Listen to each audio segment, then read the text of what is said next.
భస్మ బుధవార పండుగలో ఏకీభించమైన ప్రియమైన విశ్వాసులకు సిలువనాథుడైన యేసుక్రీస్తు ప్రభువారు సిలువ ధ్యాన శక్తిని ప్రభు మీకు అనుగ్రహించును గాక.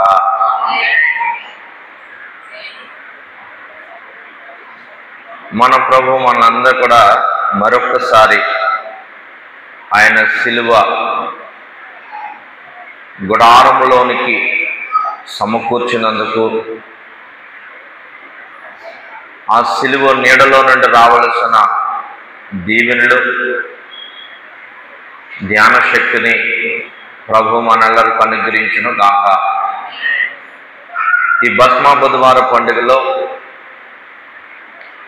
వాక్య ధ్యానము కొరకు యోబు గ్రంథములో నుండి 30వ అధ్యాయము 19వ వచనము వాక్య ధ్యానము కొరకు చదువుకుందాం.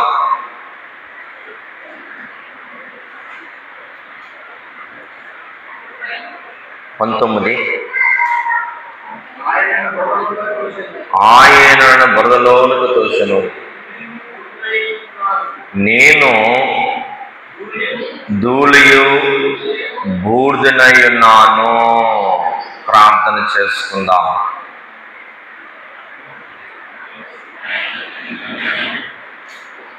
మానవుడు శ్రమను పొందగలవా, మానవుడెటు కాగలడు. మానవుడు శ్రమను పొందగలవా, మానవుడెటు కాగలడు. కానబడిన వాణి దైవా, వాణి దైవా, మానవునిగా చేయంగా శ్రమలు చేస్తే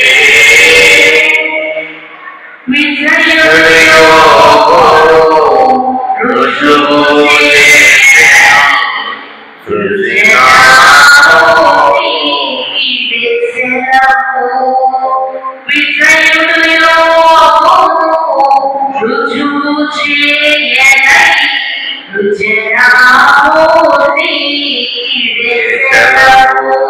నిజ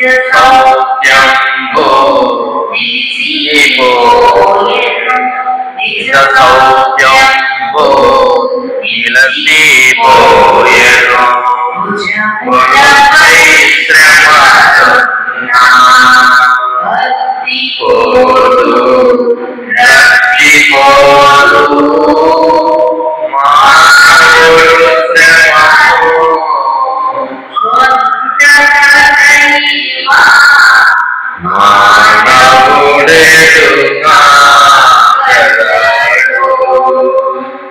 ప్రార్థన చేసుకుందాం.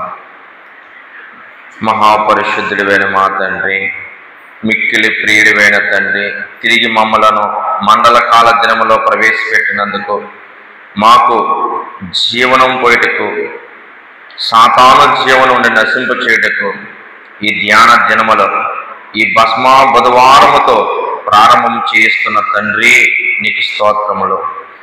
సాతాను క్రియలు నాశనం చేయుటకు, సాతాను బలము పడగొట్టుటకు మాకు ఈ 40 దినములు నీ అద్భుతకరమైన తండ్రి వర్తమానములను ఆత్మీయ తండ్రితో అందించినందుకు, ఈ 40 దినములు ఉపవాసము చేసి సాతాను జయించుటకు మోషేవలి, ఏలియవలి, యేసు క్రీస్తు ప్రభువలే ఈ భస్మ బుధవారం యొక్క తండ్రి ప్రభు పండుగలో ఆత్మీయ జీవితము ఎంతగా తగ్గింపులో ఉండాలో మాతో యోబు గారు ఇచ్చిన ఆ తగ్గింపు ఆత్మీయ స్థితిని మాకు వివరించమని, వినగలిగే చెవులు, గ్రహించగలిగే హృదయము భద్రపరుచుకునే ధన్యత మందరికీ దయచేయమని, త్వరగా పెండ్లి కుమారుడిగా రానయ్యున్న యేసుక్రీస్తు ప్రభువారిని బట్టి యేసు నామమున ప్రార్థించుచున్నాము మా పరమ తండ్రి. కూర్చుందాం. భస్మ బుధవారం అనగా మనము భక్తుడైన యోబు గారు చెప్పినప్పుడు బూడిద ధూళి అయ్యున్నానని చక్కటి వాక్యమును మనకిస్తున్నారు. భస్మ బుధవారం అనగా బూడిద. ఈ బూడిద యొక్క ఆత్మీయ స్థితి, ఆత్మీయ అర్థం ఏంటంటే తగ్గింపు జీవితం. ఈ తగ్గింపు జీవితము కొరకు యోబు గారు యోబు గ్రంథంలో మొదటి అధ్యాయం నుంచి 40 అధ్యాయం వరకు చదువుకుంటే ఆయన యొక్క ఆత్మీయ తగ్గింపు మనకు కనబడుతూ ఉంది. మొదటి అధ్యాయంలో ఆయన ఊచు దేశములోనే గొప్ప ఆస్తి కలవాడు, యథార్థవంతుడు, న్యాయవంతుడు, దేవుని యందు భయభక్తులు కలవాడు, అలాగే ఒక్కొక్క ఉన్నతమైన స్థితిని మనకు కనపడతా ఉంది. మరి రెండో అధ్యాయం వచ్చేటప్పటికి అవన్నీ కోల్పోయినాయి. కానీ ఆత్మీయ స్థితిలో ఆయన చక్కటి మాట అంటాడు, అన్నీ ఇచ్చిన తండ్రి అన్నీ తీసుకుపోయినాయి, మరలా అన్నీ కూడా పొందుకోగలుగుతాడు. దేవునికి స్తోత్రం. రెండంతల ఆశీర్వాదాలు పొందుకుంటాడు. ఈరోజు ఈ సిలువ ధ్యాన గుడారంలో ఉన్న మనం సిలువ లేనప్పుడు ఒక మానవుడు పాపాన్ని జయించాలంటే ఎంత కష్టం, పాపం వల్ల వచ్చిన ఆ భారాన్ని సహించాలంటే ఎంత కష్టం, ఆ వ్యాధిని అనుభవించాలంటే ఎంత కష్టం, ఆ శిక్షను సహించాలంటే ఎంత కష్టమో యోబు గ్రంథంలో మనం చూడగలుగుతాం. 14వ అధ్యాయంలో ఇలా రాయబడి ఉంది. 4వ వచనంలో యోబు గ్రంథం 14వ అధ్యాయం 4వ వచనంలో ఏముందంటే, పాప సహితములో నుండి పాపరహితుడు పుట్టగలిగిన ఎంత మేలు, అలాగనే ఎవడనో పుట్ట నేరడు. ఇక్కడ యోబు నేను పాపం లేని వాడిని అని చెప్పట్లేదు, కానీ ఇంత పాపము నేను చేయలేదు, కానీ ఇంత శిక్ష నేను భరించలేను అంటున్నాడు. ఈ శ్రమ మానవుడు భరించలేడు అంటున్నాడు. ఎంత శ్రమ, ఎంత శ్రమ.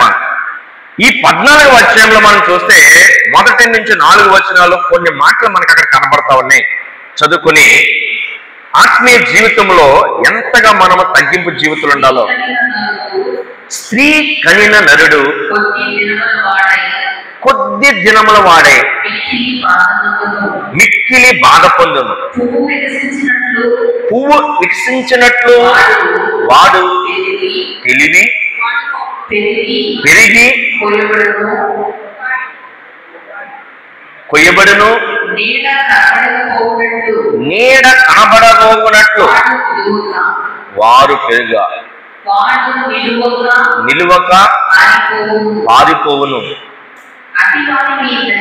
అట్టి వారి మీద నీవు కనుదృష్టించి ఉన్నావు, తీర్పు నందుటకై నన్ను నీ ఎదుటకు రప్పించి ఉన్నావు. పాప సహితములో నుండి పాపరహితుడు పుట్టగలిగిన ఎంత మేలు, అలాగా ఎవడును పుట్టనేరడు. నరుల ఆయుస్సు కాలము పరిమిత గలది, వారు నెలల సంఖ్య నీకు తెలిసే ఉన్నది.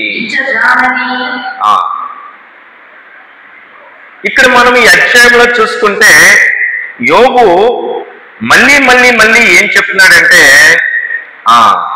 ఇంత శిక్షను మేము అనుభవించలేము. నరుడి యొక్క జీవిత కాలము ఎలాగుందో దేవుని యొద్ద చెప్తా ఉన్నాడు. ఇంత శ్రమ పడాలంటే కష్టము. అందుకేనంట దేవుడు మనందరి కొరకు ఈ సిలువ ధ్యాన గుడారంలో యోబు గారంత శిక్ష, అంత శ్రమ భరించ అవసరం లేకుండా ఈ ధ్యానించడం ద్వారానే ఆ జయము ప్రభు మనకు అనుగ్రహించారు. దేవునికి స్తోత్రం. యోబు గారు పొందిన జయము మామూలు జయము కాదు. ఆయన అంతగా జయించడానికి మన ఆత్మీయ తండ్రి దేవదాస గారు అన్నారు, యోబు గారంట, ప్రవ్వా నా బలము కొరకు, నా బహుమానం కొరకు, నా జయము కొరకు ఈ శ్రమ, ఈ కష్టము, ఈ అవమానాలు, ఈ నిందలు తెచ్చావా అన్నారు. ఆ మాట అయితే ఎప్పుడైతే తగ్గింపు జీవితంలోకి వస్తామో, నేను అసక్తుడును అని ప్రభు పాదాల దగ్గర మనం పెట్టుకుంటామో, ఈ ఆత్మీయ స్థితిలో యోబు గారు పొందిన జయము మనందరికి వస్తుంది. ఎందుకంటే యోబు కంట భుజముల మీద ఉన్న శ్రమ వల్ల ఏం పోలేదంటే రక్షణ పోలేదు. ఏం పోలేదంటే భక్తి పోలేదు. ఇవి పెరిగినవి. మా శ్రమల్లో అంటే ఏం పెరిగిపోయినాయి? భక్తి పెరిగింది. దేవుని మీద ఇంకా ఇంకా పెరిగింది.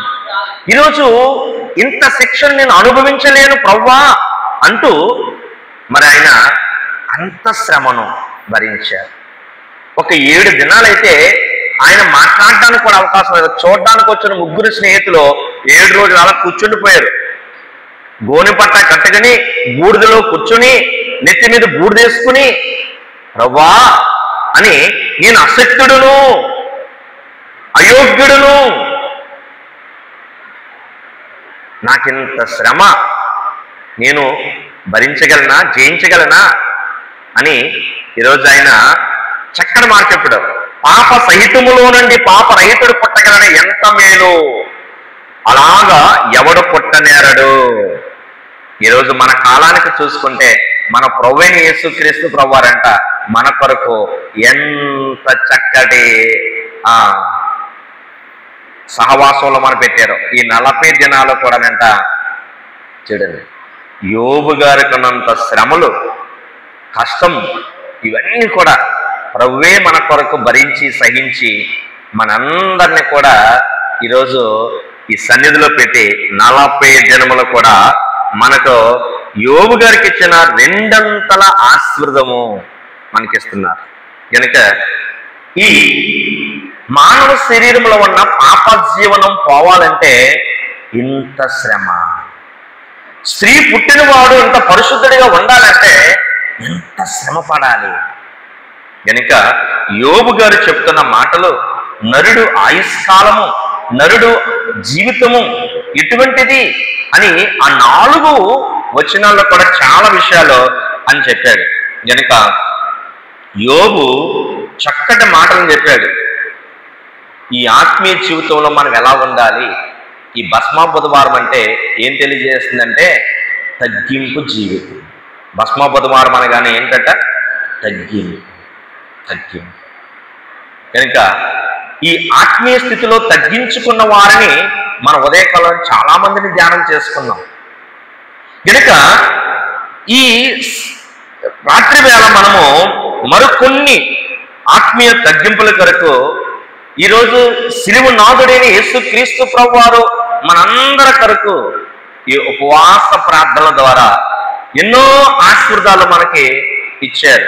ఇవన్నీ మనం పొందుకోవాలంటే మన ఆత్మీయ స్థితిలో తగ్గింపు జీవితంలో ఉన్న భక్తులను ఒక 7 వాక్యములను ధ్యానం చేసుకుంటూ ఈ దిన ఆశీర్వాదాలు మనం పొందుకుందాం. ఆధిపత్యములో తగ్గింపు.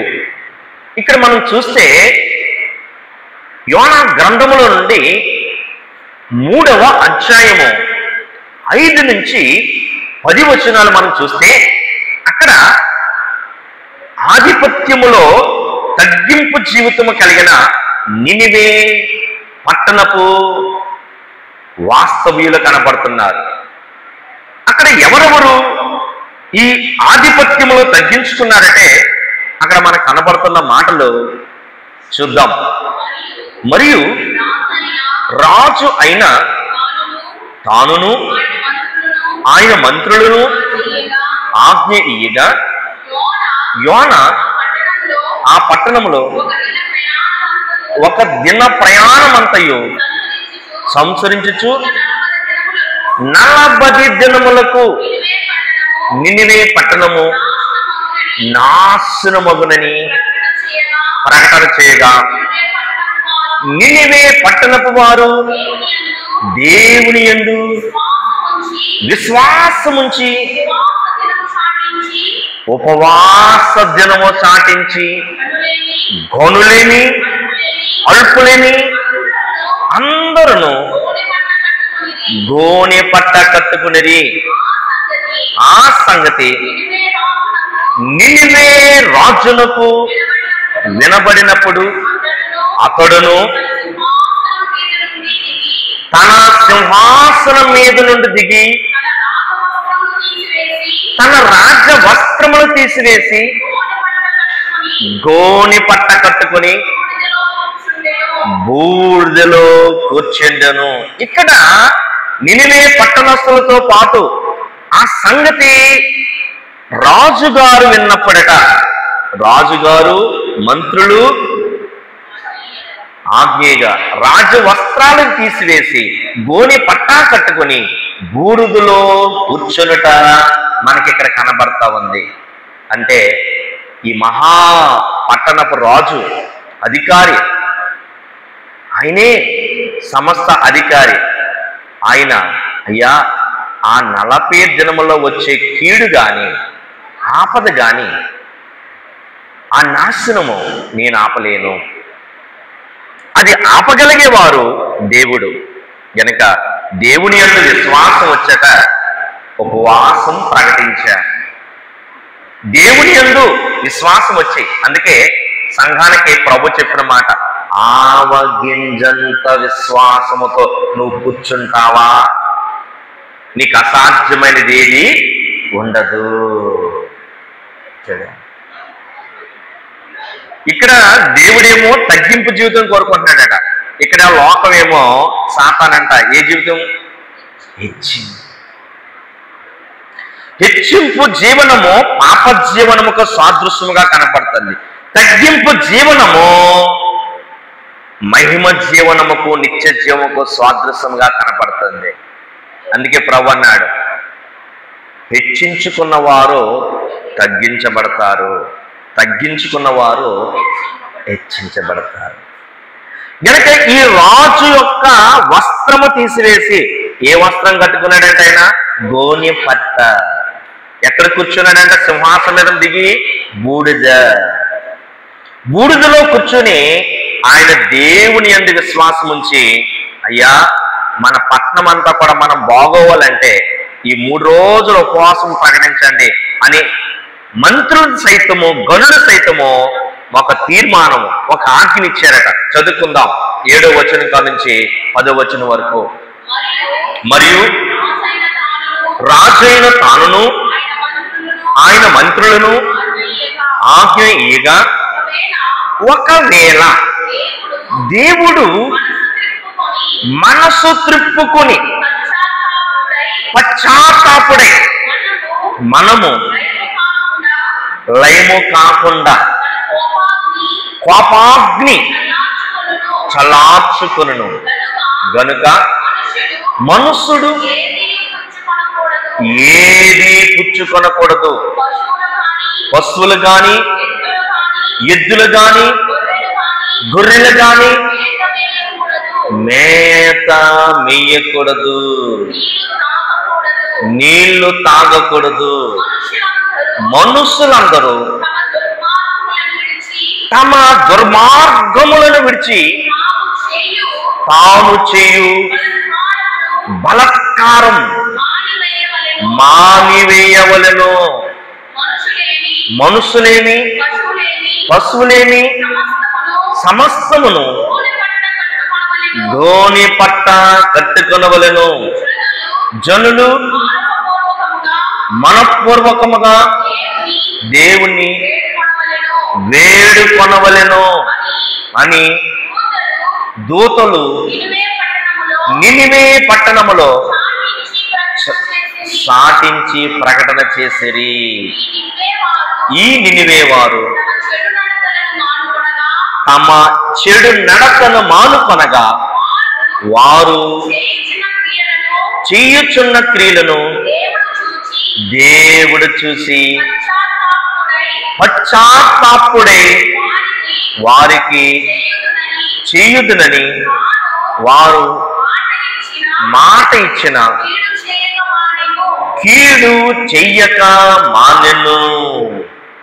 దేవుడు ఏ కీడైతే మీకు వస్తుందని చెప్పారో ఆ కీడంతా కేవలం అంట దేవుని యందు విశ్వాసముతో ఉపవాసం ఉండడాన్ని బట్టి కీడు మారిపోయింది. ఉపవాసమే కదట, ఉపవాసంలో ఏమి విడిచిపెట్టారంటే పాప జీవనము, సాతాను క్రియలు, కోరత్వం, అసూయ, పగ, ద్వేషము, భయంకరమైన ఈ క్రియలన్నీ కూడా విడిచిపెట్టారంట. దుర్మార్గతను విడిచిపెట్టారు. ఇక్కడ నుంచి న్యాయంగా నడవాలి, న్యాయముగా జీవించాలి అని చెడు నడకంతా కూడా తీసివేసుకుని ఇక్కడ నుంచి మేము దేవుని యందు విశ్వాసముతో భయముతో ఇక్కడ నుంచి మేమందరము కూడా ఏంటంట ఆధిపత్యములో నుండి తగ్గించుకుంటాం. అహంకారం, అహంభవం ఇవన్నీ తీసివేసుకుంటాం, మంచిగా నడుచుకుంటాం అని ఎప్పుడైతే దేవుని పాదాల దగ్గరికి వచ్చి ఆ బూడిదలో కూర్చుని తగ్గించుకున్నారో దేవుడంట పశ్చాత్తాపడే చేస్తానన్న కీడు చెయ్యలేదు, కీడుని మేలుగా మార్చేసుకున్నారంట. ఈరోజు మనం ఎలా నడుస్తున్నాం, మనం ఎలా మాట్లాడుతున్నాం, మన కుటుంబంలో మనం ఎలా నడవాలి? ఈరోజు ఎంత చక్కటి ఆధిపత్యములో ఉన్న రాజు, మంత్రులు ఇవందరూ కూడా నినివే పట్టణస్థులు యోనా దేవుని సందేశమును ప్రకటించిరి. ఆ వాక్యం అందుకున్నారంటే, ఒక్క వాక్యం అందుకున్నారంటే, ఒక్క మాట అందుకున్నారంటే ఈరోజు బైబిల్ గ్రంథంలో ఆది కాండం నుంచి ప్రకటన గ్రంథం వరకు ఎన్ని వాక్యాలు మనం అందుకుంటున్నాం. ఈరోజు నినివే పట్టణ వారు పశ్చాత్తాపంతో ఉన్నారట. ఆ చెడు నడతను మానేసి హృదయాన్ని కరిగించేసుకున్నారు. ఈరోజు యేసుక్రీస్తు ప్రభు వారి సిలువలో మనము ఎంతగా పశ్చాత్తాప హృదయముతో మనము ప్రార్థన చేసుకోవాలి. మారు మనసు కొరకు వారు ఉపవాసం ఉన్నారట. అయ్యా, ఉపవాసం ఉంటే దేవుని లక్షణాలతో మేము ఉంటాము. ఇంకా లోకంలో ఉన్న ఏ లక్షణాలు మాకొద్దు. ఉపవాసం అంటే ఏదో సరదాగా ఉండడానికి కాదు. నినివే పట్టణస్థులంట చెడు నడత, దుర్మార్గత, కోరత్వం, భయంకరమైన చెడుగంతా కూడానంట కడిగేసుకున్నారు. ఉపవాసములో వారు మనము చూడండి ఎలా ఉండాలి, మారు మనస్సు. ఎవరి మనసు? ప్రభు మనసు కలిగి మనము జీవించాలి. రాజు సింహాసనం విడిచి బూడిదలో కూర్చుండట. చూడండి, ఆధిపత్యములు ఉన్నవారు ఎంతగా తగ్గించుకున్నారో మనకి ఇక్కడ కనబడుతుంది. మనుషులు, పశువులు మేత మేయలేదు, నీరు తాగలేదు, ఆహారం అస్సలు ముట్టుకోలేదు. ఈరోజు 40 దినములో ఉపవాస పండుగలోకి వస్తున్న మనం ఒక్కసారి గమనించాలి. నినివే పట్టణస్థులు ఎంత గొప్ప ఆధిపత్యంలో ఉన్నారో, వారు ఎంత శ్రద్ధగా ఈ ఉపవాసం చేశారు. పశువులతో సైతం ఉపవాసం చేయించారు. మరి ఇటువంటి 40 దినాలు యోబు గారు అంటున్నారు, అయ్యా ఇంత పాపరహితుడిగా పుట్టాలంటే ఎంత కష్టం, అంత శ్రమ అనుభవించాలంటే ఎంత కష్టం. ఆ శ్రమంతా కూడా ఒక్కసారి జ్ఞాపకం చేసుకుంటే చూడండి, యోబు గారికి వచ్చిన బలము, జయము, ఆశీర్వాదాలన్నీ మనకు వస్తున్నాయి కేవలం ధ్యానం చేయడాన్ని బట్టి. ఇక్కడ మనం చూస్తే పాపమును, కోరత్వమును విడిచిపెట్టి మారు మనసు పొందుట ఈ పట్టణస్థులు కనపడతా ఉంది. దేవుడి దయతో వారికి శిక్షను మనసు శిక్షింపక మనసు మార్చుకొనుట మనకి ఇక్కడ కనపడతా ఉంది. కనుక ఈ బుధవారం పండుగలోనికి వచ్చిన మనము నినివే పట్టణస్థులంట ఆధిపత్యములో నుండి తగ్గించుకొని కీడును పోగొట్టుకుని మేలుకరమైన జీవితం జీవించి 1,25,000 మంది రక్షణ అందుకున్నారు. దేవునికి స్తోత్రం. చూడండి, ఈరోజు మనము ఈ ఉపవాస పండుగల ద్వారా మనము ఎంత చక్కటి తగ్గింపు జీవితంలో మనం ఉండాలో, ఈ పట్నస్తులు కీడులో మేలుకరమైన స్థితిని ఎలా తీసుకొచ్చారు, కీడును ఎలాగ మేలుగా మలుచుకున్నారు. మన నోటిలోంచి జాగ్రత్తగా మాట్లాడాలి, మన నడక జాగ్రత్తగా ఉండాలి, మన పనులు జాగ్రత్తగా నడవాలి, క్రియలు జాగ్రత్తగా చేయాలి. దేవునికి ఇష్టమైనది ఏంటి,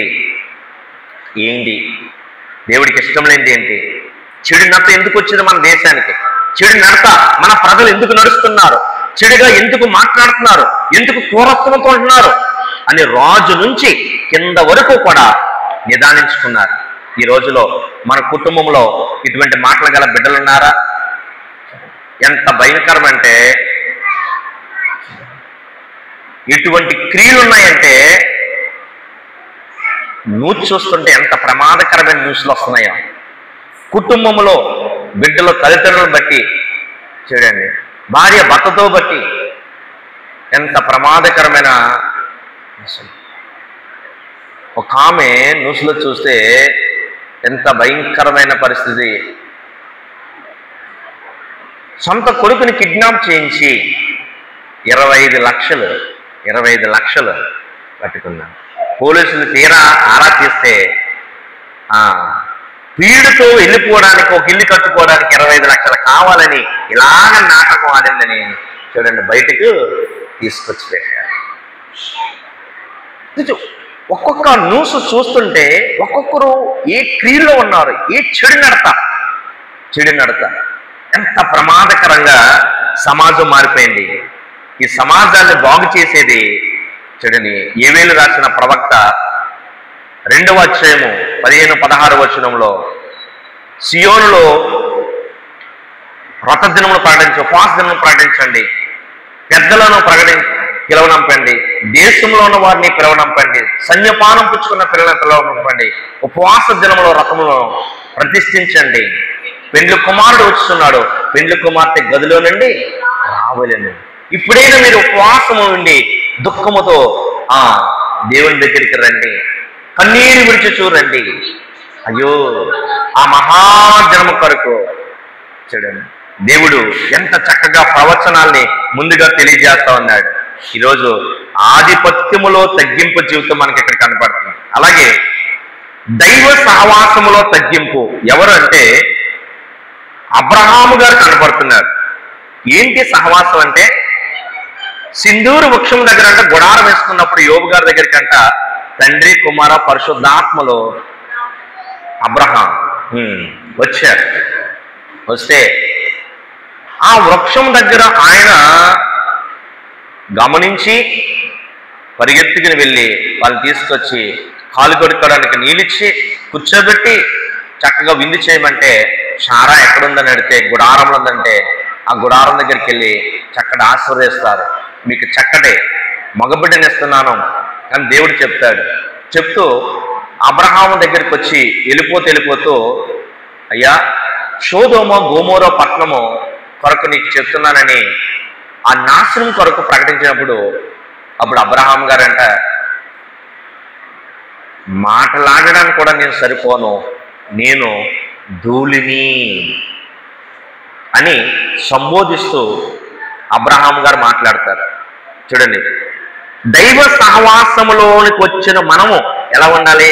మాట్లాడే మాట ఆయన మనసు కాదు దేవుడు, ఆయన నరుడు కాదు దేవుడు. మన మాటలో తగ్గింపు ఉండాలి, ప్రార్థనలో తగ్గింపు ఉండాలి. అబ్రహాం అంట విశ్వాసులకు తండ్రిగా ఉండడానికి మొదటి మెట్టు తగ్గింపు జీవితము. ఆయన విశ్వాసులకు తండ్రి అవడానికి గల కారణం ఏంటంటే, మొదటి మెట్టు తగ్గింపు జీవితము. గనక ఆయన దేవునికి స్నేహితుడైపోయాడు. దేవునికి దేవుడే ఆయన వెతుక్కుంటూ ఇంటికి వచ్చాడు. ఇది దైవ సహవాసం. ఎవరు తగ్గింపు జీవితంలో ఉంటారో వారితో సహవాసం చేసేవాడు దేవుడు. యేసే అన్నాడు యోహాను సువార్త 15వ అధ్యాయంలో, మీరు నా స్నేహితులు. అమ్మా ఎవరు అంట? మనమందరం ఎవరు చెప్పండి? ఈ 40 దినములు ఈ సిలువ ధ్యాన గుడారంలోకి వచ్చిన వారందరము కూడా ఆయన స్నేహితులమే. దేవుడికి స్తోత్రం. అలాగే మూడవదిగా మనం చూసుకుంటే పెద్దరికంలో తగ్గింపు. బాప్తిస్మ ఇచ్చిన యోహాను అంట యేసు ప్రభువు వారికంట 6 నెలల ముందు పుట్టారు. పుట్టగానే గ్రహించి లోక పాపములను మోసుకున్న దేవుని గొర్రెపిల్ల, ఇదిగో లోకములో ఉన్న పాపాలన్నీ మోసుకుని పోయేవాడు ఈయనే అని చెప్పి ఆయన బాప్తిస్మ దగ్గరికి వస్తారంట. ఆయన నేను పెద్దవాడినని మర్చిపోయి పెద్దరికంలో తగ్గించుకుని ఒక మాట అన్నాడు, నేను ఆయన చెప్పులో ముట్టుకొనుటకు యోగ్యుని కాదు. ఈరోజు పెద్ద రకం లేదు, చిన్న రకం లేదు. ఈరోజు 40 దినంలో ఉపవాస పండుగలోకి వచ్చామంటే చూడండి ఎంతగా మనము తగ్గింపు జీవితంలో ఉండాలి. అలాగే మనం చూసుకుంటే ప్రార్థనలో తగ్గింపు. సుంకరి ధైర్యం చాలట్లేదంట దేవుణ్ణి చూడడానికి తలెత్తి. ఆయన ఏమంటున్నాడంటే, నువ్వు పరిశుద్ధుడు గనక అని భయపడి మాట్లాడుటకు భయపడట, ప్రార్థన చేయడానికి భయపడి ధైర్యం చాలక నేను పాపిని అని తగ్గించుకుని అన్నాడు. దేవుని దగ్గరికి వస్తానంట రహస్య పాపాలన్నీ గుర్తొచ్చేస్తాయి. ఆయనను చూసినా అంతేసాయి. దేవాలయం బయట ఉన్న సుంకరి చేసిన ప్రార్థన, దేవాలయంలో ఉన్న వారు చేసిన ప్రార్థన. పరిచయ ప్రార్థన ఎలా ఉందంట, నేను దశం భాగం ఇస్తున్నాను, నేను వారంకి ఒక్కసారి ఉపవాసం ఉంటున్నాను, నేను ఆ సుంకర వలె ఉండట్లేదు. ఇక్కడ ఈ ప్రార్థనేమో హెచ్చింపు, ఆ ప్రార్థనేమో తగ్గింపు. ప్రభు ఇద్దరు ప్రార్థనలు వినంట సుంకరి ఆ తగ్గింపు ప్రార్థన బట్టి ఆయన నీతిమంతుడిగా ఎంచబడ్డాడు, ఇంటికి ఆశీర్వాదకరముగా వెళ్ళాడు. మరి దేవాలయంలో ఉన్నప్పుడు అంటే ఎటువంటి ప్రార్థన చేయాలి? ప్రార్థనలో మనకు తగ్గింపు ఉందా? మనం ప్రార్థన చేసేటప్పుడు ఎలా ప్రార్థన చేయాలి? ఇక్కడ ఆత్మీయ తగ్గింపులో సుంకరి యొక్క ప్రార్థన మనకి కనబడతా ఉంది. అలాగే బంధుత్వంలో తగ్గింపు.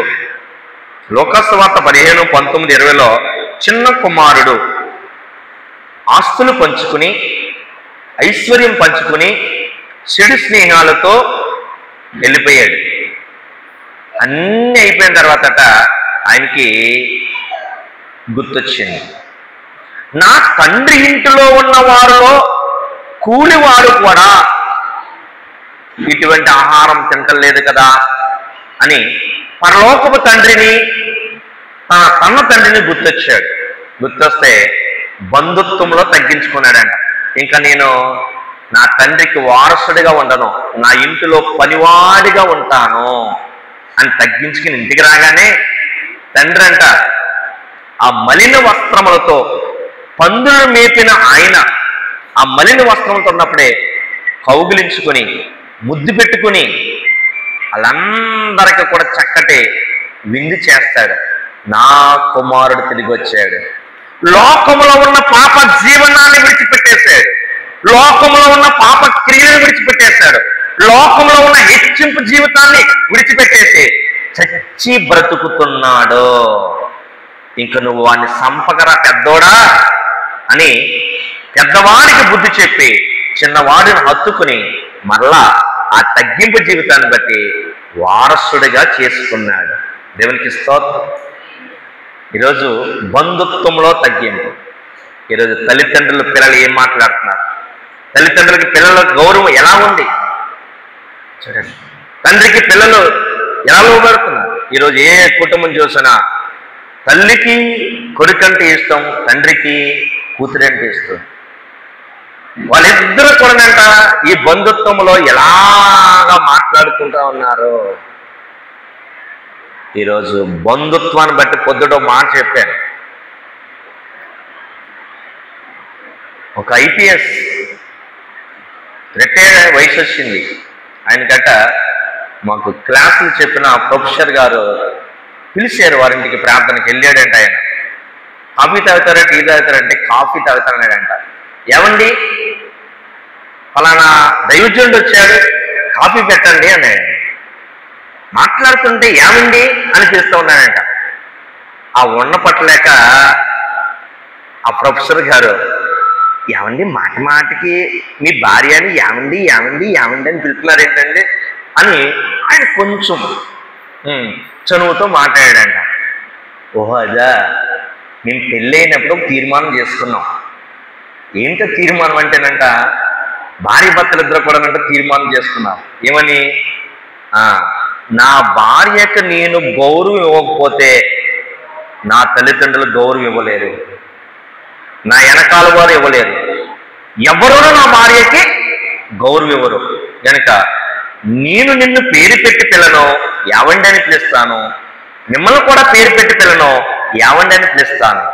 ఈరోజు మనం గౌరవించుకోకపోతే మనల్ని ఎవరూ గౌరవించుకోరు అనంట. ఆ భార్య భర్తలు ఇద్దరు కూడానంట యావండి యావండి అని పిలుచుకుంటూ ఉంటారు. ఏ వయసు అంటే ఆయన రిటైర్ వయసు. పెళ్ళైనప్పుడు తీర్మానం చేసుకున్నారు.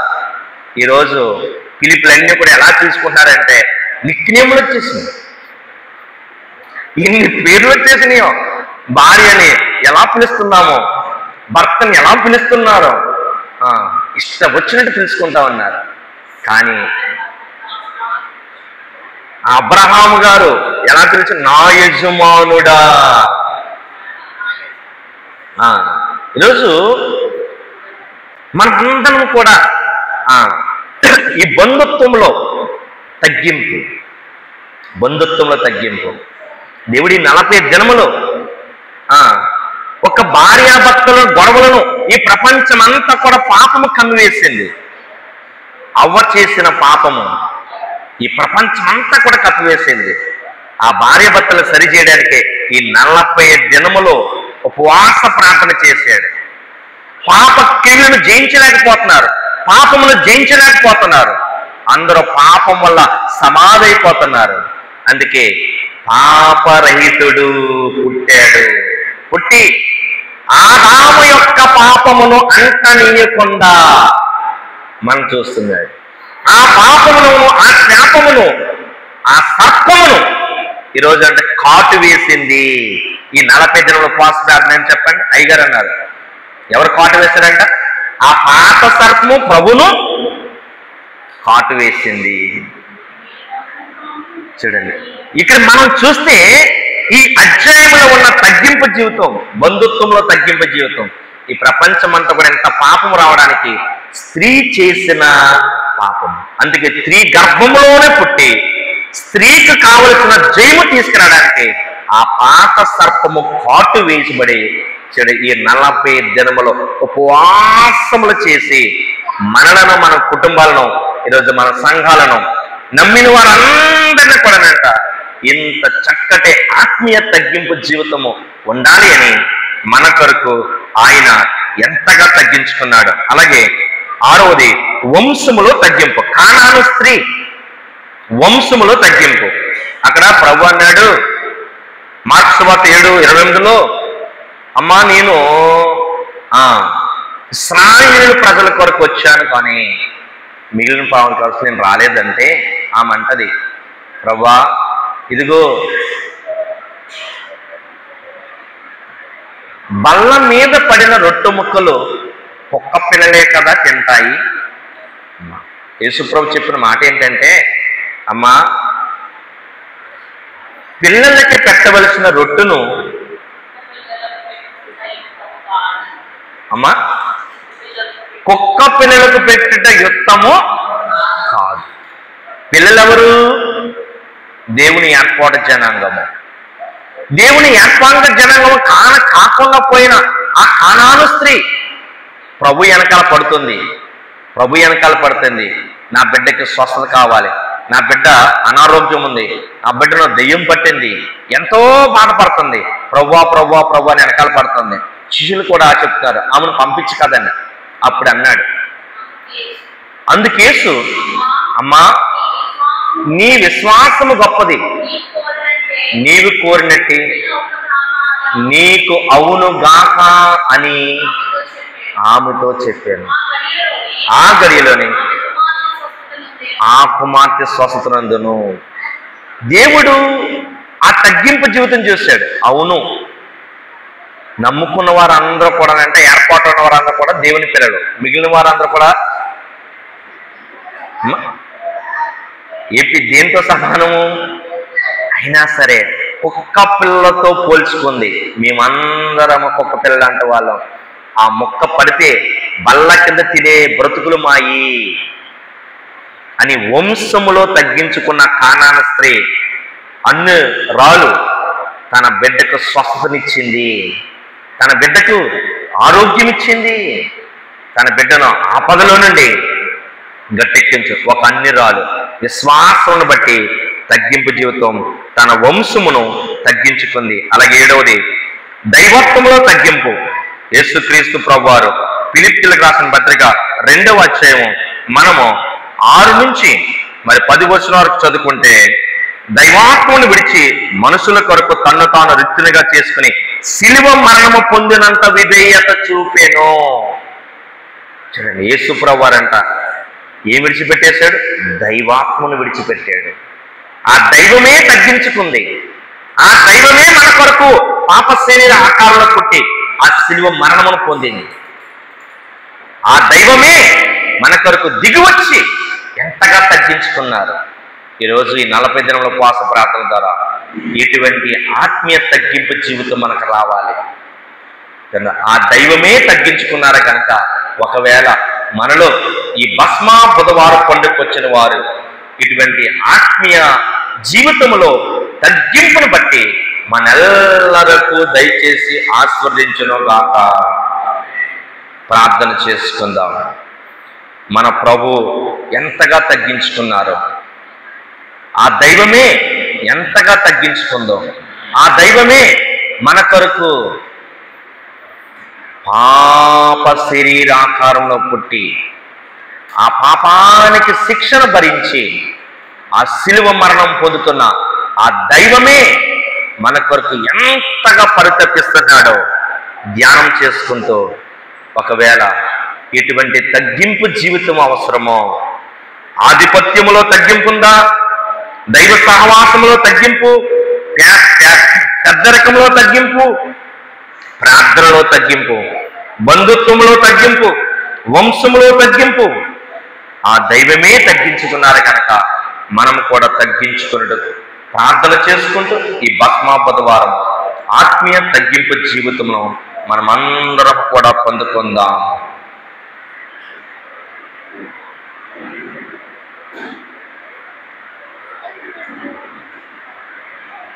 నా రుణము తీర్చిన నా దేవా ప్రభువా,